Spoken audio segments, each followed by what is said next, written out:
You then discover it's spot terrorist and train to fight terrorist. But the girls are mainly the good little spies. And, of course, then I have footage from 1998 in Hebron, Maryland, and other places in Police State 2000 of young children training to go in their parents' houses, can come back and report to regular Marine Corps. This is on video, what guns they own. And since then, we've seen drills in Arcadia, Iowa, you name it, that literally have mind control in them. The article says they're training with the local gun shop owner with the 670-something residents to go door to door looking for guns they're going to pre-hide in a drill for civil emergency and, you know, for domestic operations. Then they have the drill. I talk badly of it. And they say in the news, I'm a conspiracy theorist because I don't like it. Alan Watt, that's the new level of control where they admit we're right, but then say we're a conspiracy theorist for not liking it. Yeah, they're using herd instinct, and they talk about this too, how most folk want to comply with government. Most people do, unfortunately. And it's for those who comply, whatever you do is against government is therefore bad, naturally. So goody two-shoes, and they're all trained to be goody two-shoes. They're trained at school, of course, in groupthink too, where there's no dissension. You all must come to a common agreement. And so everyone wants to be the same as everyone else. And government is good. They've watched all the movies. How many movies are out there to do with Homeland Security, stopping spies, all fast-paced dramas, Eagle Eye, all these kind of things. And they think this is fantastic, youngsters. And apart from that, though, too, there's a lot of pre-programming went on, predictive programming. Even in the 90s in Canada, you had a series here where youngsters got together and formed their own spy group and spied on all their neighbors and their parents. When I go to the toy store, like half the toys are spies. Yeah. And spy on your parents. It's fun. You're a secret agent. Mm-hmm. And this is the same technique that they use again. By the way, almost all the toys, I never see them that say USA or anything. It's always UN, Defense Force. But the G.I. Joe type guys don't have smiles on their faces now. They've all got like, looks. Yeah. Well, Plato said it. He said that if something works in a generation, whatever formula works to make the culture go one way, as long as you know the formula, you can reintroduce it down the road. It will always work again. This is the same techniques the Soviets used with the Young Communist League, where parents daren't say anything in front of their children wearing their little communist uniforms. Same in the Nazi system. Parents were terrified when their children joined the Hitler Youth, and they were told to spy on their parents and turn them in. It will always work with children, and they know this at the top. You know, they're the masters of war. They've been doing this for centuries. So it's a very dangerous time for everyone. I mean, I've had parents, you probably had it too, who've called me and have actually said that they're afraid of their child. Oh, that's the system. And then they come in their black uniforms and sit around the kitchen table. I've read about this in every culture, and the parents grovel, and the kids get off on it. And kids now are told, I can report you for spanking me.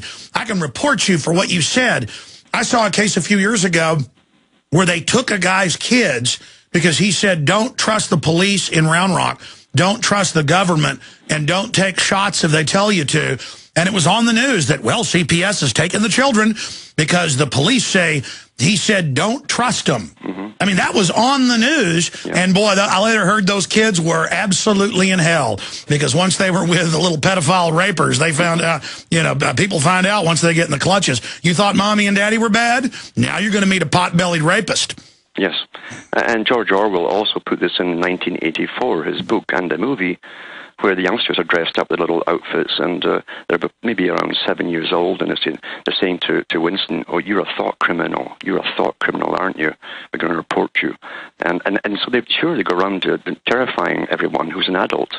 And this is the way they're getting raised in school. And so, see, America itself, and every other country too, is divided in many different sections, and part of it is between young children and even older children. They've got a different indoctrination.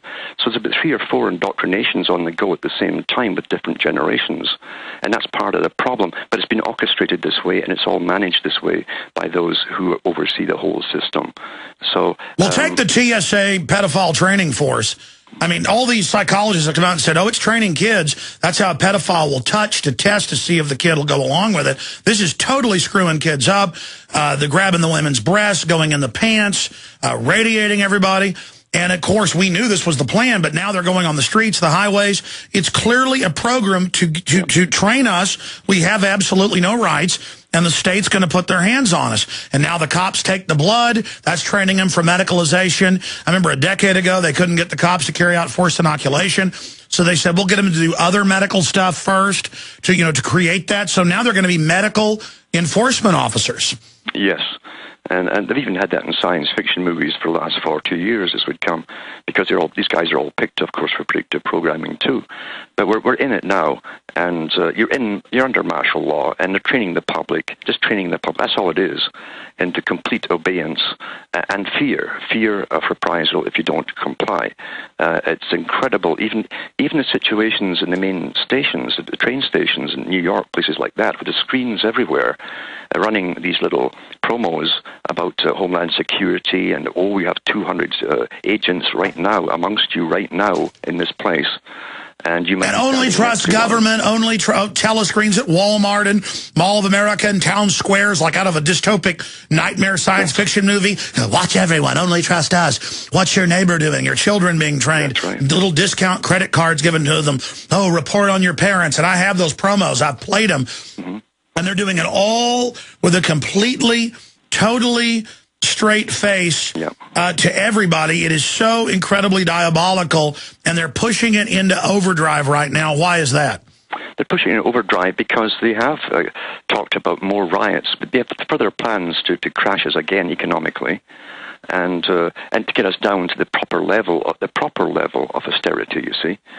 You still have it too good right now. You can still afford an ice cream once in a while. So you got to come down much further, because they want all that extra cash that you spend on yourself. But more importantly, they can buy you. Once you're totally broke back in your hierarchy of needs and are starving, you'll do whatever you're told. Food is a weapon, of course, and I've said that at the Ministry of Agriculture of the United Nations, that they're willing to use. Actually, the UN has used food as a weapon. That's with embargoes on That's Memorandum 200. The Onion came out this week and said it's great, let's kill billions of people, and let's mow down Africans. But in the real world, the New York Times was reporting, hey, the UN's mowing down people for their land. It's for the earth. Maybe it's good. That's right. Mow them down. It's trendy. They're really going after the farmers, small farmers. There's very few small farmers left, really. It's all big agri-farm. Five corporations run the world, all the food supply. And in Australia, they can't even allow them. They're creating national parks, and they're telling the farmers to get their cattle off them. So there's going to be no meat for the ordinary folk in the future. That is the plan too, is vegetarian society. Oh no, I have a news out of England today where they're teaching kids they're going to eat bugs for protein. That's right. Oh yeah, they've been doing that for 4 or 5 years, and the EU has allocated the €3 billion to the study of it, or €3 million to the study of eating crickets and things. And then you have the Hollywood stars. There's one major Hollywood star who says her children just love these cricket sandwiches. And they always find someone, because the people follow the stars, right? So this is the future, is complete and utter austerity.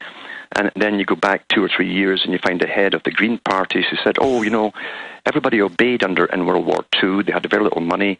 They didn't mind. We're going to have carbon rationing cards, and now they're announcing them. That's it. So I said this in 2001. That's what you'll see. Everything that goes with warfare, you will see at home, including refugees eventually being moved around the country.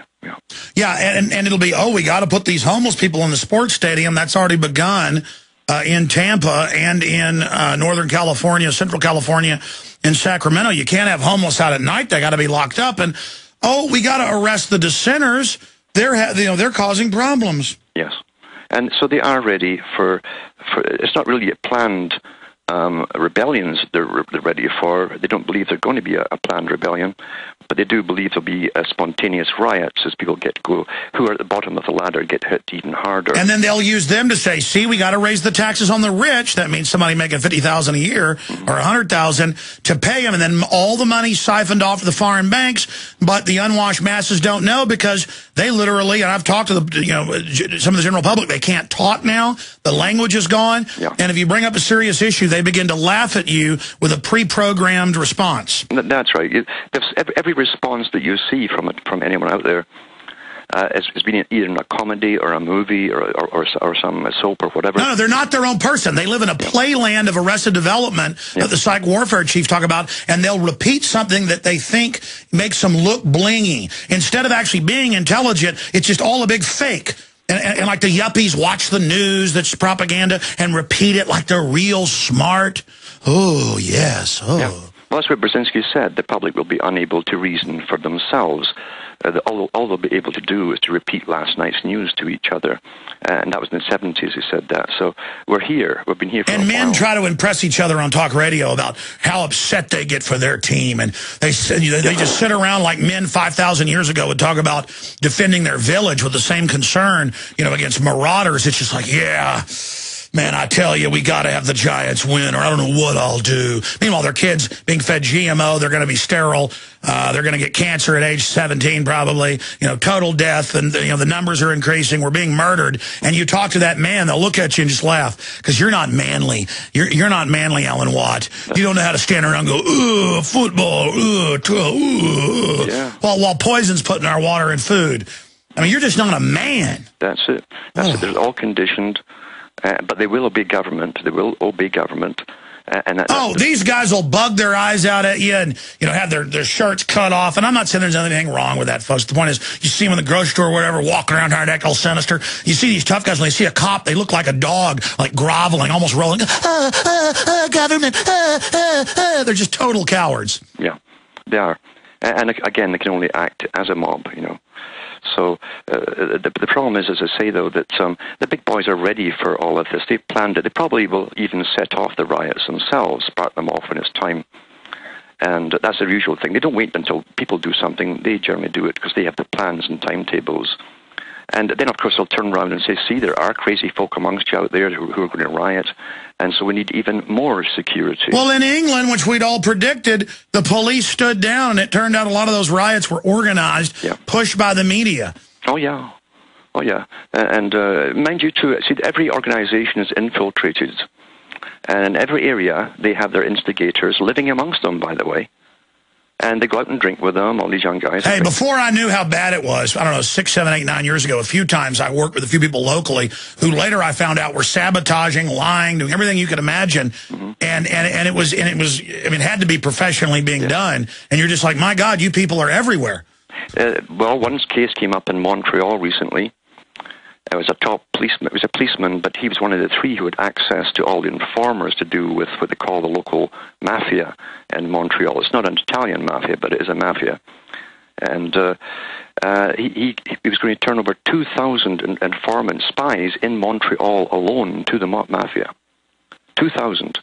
And I've told people for years, you don't realize that since the 50s they've had these people placed in... It's now admitted, the cable person, the phone person, everyone, and I've noticed this, usually they end up being a listener, but a lot of times you can just tell when the person doesn't know whose house they're at and I get home later or whatever, and I mean, you can just see that whoever's in your house, they're casing it, they're looking at things. You can see it's a power trip that they're watching you. And it's on record they are, but I mean, nurses at hospitals everywhere, they get off on the little informerness, and they get little cuts of juicy, too. They get a little money. That's right, or a bit of promotion at work or something. But as I say, this technique is very old, and it works very, very well. They know how to bring countries down. They did it with East Germany, too. They've had so much experience, and everything's documented. It's like a massive laboratory when they do these experiments. Well, no, Disney World, I was reading, now calls its parks a laboratory. And it turns out they taught the Department of Defense how to lock a city down. Because think about it. You're getting in, you're being scanned, you're being controlled, you're being surveilled. Disney systems are the model of actual what'll be gulags. Yes, and they had the wristbands too, with the chips in them, and to get inside. And biometric scanning, and you're under laboratory scanning.